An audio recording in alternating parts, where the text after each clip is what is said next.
आज की ट्रेड की तरफ वापस आते हैं हर्षदा। निफ्टी अनुज फटाफट से एक बार एमएनएम और मारुति देख लेते हैं क्योंकि दोनों बिक्री के नंबर आंकड़े आ आए गए ओके हाँ हैं। ठीक है हाँ। अच्छा, अब मारुति में क्या हुआ है, एक्सपेक्टेशन था 1.68 लाख यूनिट्स का, कंपनी ने बेची है 1.59 लाख यूनिट्स, तो ये करीब 9,000 यूनिट्स या 10,000 यूनिट्स कम है अनुमान से। स्टॉक शांत है, ज्यादा कुछ हो नहीं रहा है। एमएनएम की ट्रैक्टर बिक्री 10,000 से बढ़ गई है, 30,528 यूनिट्स इन्होंने बेची। हम इनफैक्ट उधर एस्कॉर्ट्स की बिक्री के आंकड़े भी सुबह में देख रहे थे, वहां पर भी एक थोड़ा सा इजाफा जरूर देखने को मिला था, तो वो भी आप ध्यान में रखिएगा। एक्सपेक्टेशन से बेहतर है नवंबर के टोटल सेल्स एमएनएम वाले।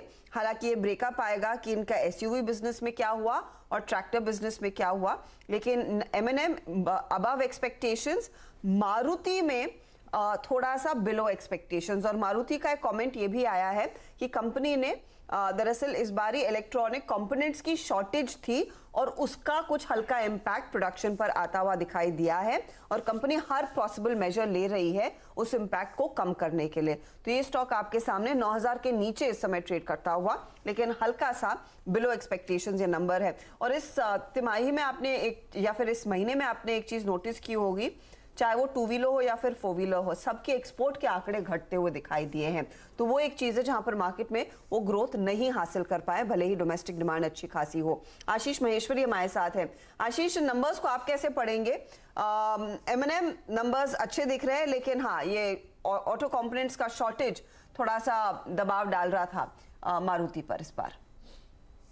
बिल्कुल। एक तो इनफैक्ट इस बार क्या हुआ है कि ये जो थर्ड वर्ल्ड कंट्रीज को एक्सपोर्ट करते हैं जो हमारी भारतीय कंपनियां, वहां सभी तरफ से एक जो डिमांड में ऑफटेक कम हो रहा है, क्योंकि रीजन ये है जो श्रीलंका है जहाँ पे आपका काफी एक्सपोर्ट होता है, या अफ्रीकन कंट्रीज हैं, तो डॉलर की शॉर्टेज काफी देखने को मिल रही है इन कंट्रीज में, जिसके कारण से वो इम्पोर्ट जो है उसको डिस्करेज किया जा रहा है। तो एक बड़ा रीजन ये है कि इस बार सबके जो एक्सपोर्ट के आंकड़े वहां पर आपको दबाव देखने को मिल।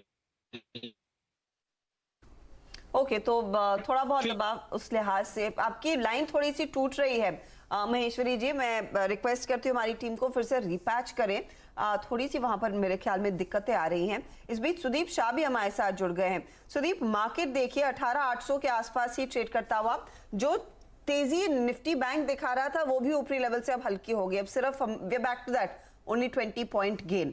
आप इस समय क्या अप्रोच रख रहे हैं, कोई खास स्टॉक? गुड आफ्टरनून हर्षदा जी। हम मॉर्निंग से यही देख रहे हैं कि निफ्टी ये 18,780 से 18,790 से 18,840-50 के रेंज के बीच में ही ट्रेड कर रहा है। ऊपर के लेवल से थोड़ा सेलिंग प्रेशर आ रहा है, जो कि इतने बड़े मूव के बाद अब एक प्रॉफिट बुकिंग थोड़ा ऊपर से आ रहा है। बट इसमें भी अगर आप देखें तो बहुत सारे सेक्टर्स जैसे सीमेंट है, रियल एस्टेट है, यहाँ पे हमें सेक्टोरियल रोटेशन आज देखने मिल रहा है। तो निफ्टी यहीं पे स्टेबल हो जाएगी, मुझे ऐसा लग रहा है एक्सपायरी पर्सपेक्टिव से 18,780 और 18,840 के बैंड के अंदर, बिकॉज 18,800 के अंदर पुट राइटिंग, स्ट्राइक प्राइस में पुट राइटिंग बहुत ज्यादा हो रही है, तो नीचे 780 जोन पे एक सपोर्ट बन रहा है। और ऊपर के साइड अगर हम देखें तो 18,850 में कॉल राइटिंग बहुत ज्यादा हो रही है, वहां पे भी 850 और 900 के स्ट्राइक प्राइसेस में कॉल राइटिंग है, तो ऊपरी स्तरों पे भी एक रेजिस्टेंस बन रहा है। तो ये जो लोअर विक्स के रिजीम में जो इस तरह से रेंज बाउंड ट्रेडिंग हो रहा है, वहां पे सेक्टोरियल रोटेशन मुझे ज्यादा दिख रहा है। एंड एक स्टॉक जो अभी नजर आ रहा है जो वो है डीएलएफ। डीएलएफ का अगर हम चार्ट देखें तो एक downward sloping trend line breakout दे रहा है आज वॉल्यूम्स के साथ। इस अक्टूबर 2021 के बाद ये ब्रेकआउट आ रहा है डाउनवर्ड स्लोपिंग ट्रेंड लाइन का। और रियल एस्टेट स्टॉक्स जैसे आज प्रेस्टीज, गोदरेज प्रॉपर्टीज, ये भी सारे एक्शन में है। प्लस मूविंग एवरेजेस के हिसाब से भी देखें तो ये अपनी सारी की मूविंग एवरेजेस के ऊपर ट्रेड कर रहा है और हायर टॉप हायर बॉटम बना रहा है ये डेली चार्ट्स पे। तो मुझे लग रहा है यहाँ पे एक ट्रेड लिया जा सकता है 404 के स्टॉप लॉस से 430 के टारगेट के लिए।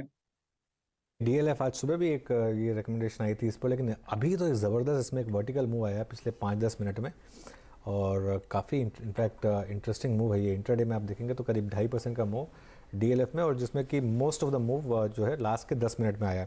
चलिए एक काम करते हैं, 4 का चौका शुरू करते हैं, और सबसे पहले सस्ता ऑप्शन लेते हैं मानस जायसवाल के थ्रू। मानस जी बताइए।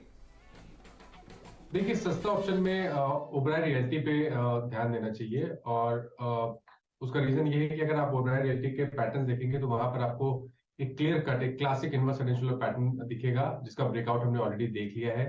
तो अब यहाँ से करीब 60-70 रुपए का आपको देखने को मिल सकता है, इसलिए ओबराय रियल्टी का 960 वाला कॉल ऑप्शन लेंगे। 37 रुपए पे ट्रेड हो रहा है, वहां पर खरीदारी करिए। 24 रुपए के स्टॉप लॉस से खरीदारी करिए 60 रुपए के टारगेट के लिए। 60 का टारगेट आ रहा है। ओबराय रियल्टी में एक अच्छा खासा मोमेंटम। अभी हम डीएलएफ की बात कर रहे थे और अगला ट्रेड जो मानस ने पिक किया है वो रियल एस्टेट का प्ले है। 960 का कॉल लेने की सलाह। यह है सस्ता ऑप्शन। चार्ट का चमत्कार पालविया साहब बताइए। तो सीमेंट स्पेस से अल्ट्राटेक सीमेंट के साथ जाना चाहेंगे। जिस तरीके से inverse head and shoulder pattern का यहाँ पे ब्रेकआउट वीकली सेटअप पे बनते हुए दिखा है, तो काफी बड़े कंसोलिडेशन का ब्रेकआउट अल्ट्राटेक सीमेंट पे हुआ है। हमें लगता है कि स्टॉक में जो ब्रेकआउट हुआ है ये अब नेक्स्ट टारगेट इसका इमीडिएट बेसिस पे 7500 7600 की तरफ आते हुए दिख सकता है। तो अल्ट्राटेक सीमेंट पे बाय करने की सलाह है। स्टॉप लॉस रखेंगे हम करंट लेवल से 7195 के आसपास और टारगेट होंगे 7500 7600 के। ओके, तो ये है इस समय अल्ट्राटेक सीमेंट पर कॉल। और आप चलते हैं सुदीप के पास और उनकी भी कॉल ले लेते हैं। सुदीप बताइए, चार्ट का चमत्कार क्या कॉल होगा आपका? Sorry, FNO superstar. हाँ, एफएनओ सुपरस्टार में मेरी कॉल होगी पीवीआर पे। हमने देखा ये पिछले 3-4 महीने से एक बहुत रेंज बाउंड ट्रेड करा था और 2200 से जब ये 1630 तक गिरा था 30%, उसके बाद पिछले 3 महीने से एक कंसोलिडेशन में हो रहा था और आज 200 डीएमए के ऊपर जो सस्टेन करके एक प्राइस एक्शन के साथ एक अच्छा मूव आ रहा है। तो मुझे लग रहा है कि यहाँ पे वॉल्यूम्स के साथ जो अप मूव आ रहा है वहां पे 1870 के स्टॉप लॉस के साथ 1980 के टारगेट के लिए हम पीवीआर में बाय कर सकते हैं। पीवीआर 1980 का टारगेट ये है फिलहाल एफएनओ का सुपरस्टार ट्रेड जिस पर अब सुदीप की नजरें हैं। महेश्वरी जी, आपने क्या आइडेंटिफाई किया है? आज बहुत दिनों के बाद हमें एक स्टॉक में काफी मोमेंटम देखने को मिल रहा है, वो है रूट मोबाइल लिमिटेड। मेरा मानना है कि ये स्टॉक अब चूंकि दोबारा से आईटी टेलीकॉम के स्टॉक्स में डिमांड बढ़ रही है तो इस स्टॉक पर नजर रखनी चाहिए, क्योंकि यदि परफॉर्मेंस वाइज नजर डालें तो लास्ट 6 महीने में करीब इसका मुनाफा 140 करोड़ रुपए का आ गया है, जो पिछले साल में 170 करोड़ रुपए का था। और मैनेजमेंट ने खुद कॉन्फ्रेंस कॉल में कहा कि करीब वो 50% की ग्रोथ देख रहे हैं अगले 2-3 साल तक। तो बिल्कुल इस स्टॉक में नजर रखनी चाहिए। रूट मोबाइल वाकई में करीब 2.5% तक की तेजी स्क्रीन पर आती हुई अचानक एक्शन बनता हुआ दिखाई दिया है और मैनेजमेंट से इनफैक्ट कुछ हफ्ते पहले जब नंबर्स आए थे बात भी कर रहे थे, जहां पर उन्होंने काफी कॉन्फिडेंटली कहा कि ये जो अमेरिका में रिसेशन का डर है वो उनके बिजनेस पर इम्पैक्ट नहीं करेगा, क्योंकि रिसेशनरी एनवायरनमेंट में लोग डिजिटल एडवर्टाइजिंग का तब भी सहारा ले रहे हैं और भले ही यहाँ पर बड़ी सर्विसेज एडवर्टाइज नहीं की जा रही हो, लेकिन छोटी सर्विसेज के लिए वो टिकट साइज के थ्रू सेल जरूर बन रही है। 2.5% ऊपर ये वो स्टॉक्स। आपके लिए एक रिकैप में फटाफट से कर देती हूँ। एक तो मिड कैप फंडा रूट मोबाइल आपकी स्क्रीन पर, जहां पर तेजी का कॉल आया है। ओबराय रियल्टी 960 का कॉल, 60 का टारगेट 36 पर सुझाया था, 38.45 पर आ गया है।